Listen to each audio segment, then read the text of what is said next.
Portugal's Prime Minister Pedro Passos Coelho is expected to form a minority government after his centre-right coalition won the election but lost its parliamentary majority at the weekend, a move shrugged off by markets which see little immediate risk of instability.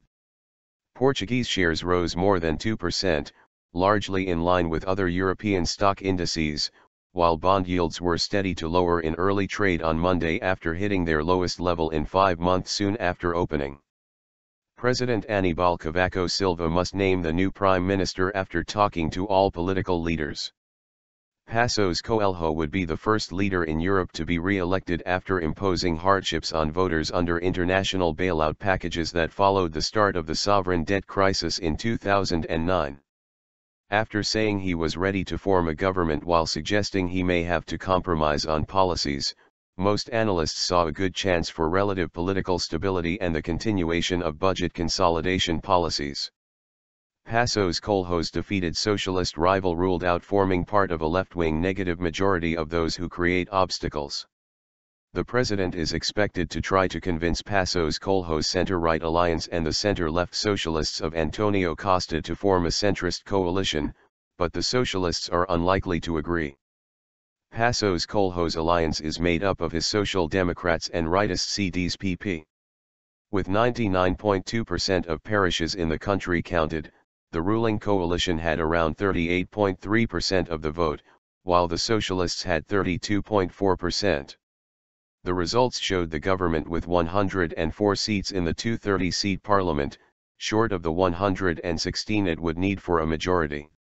While most party leaders were to converge for Republic Day in Lisbon City Hall, the president will not be there as, according to his office, he has to focus on reflecting about decisions to be taken in the next few days. We'll have a minority government that will make agreements in crucial moments like the passing of budgets. Such agreements are perfectly doable with the socialists abstaining, not only this year but in the coming years, said political scientist Adelino Maltese. The 2016 budget is expected to be presented in the coming weeks. The socialists will have to gradually become the party of the center as they failed to capture the protest vote. That bodes well for this government surviving the next 4 years, if there is no social crisis, Maltese said.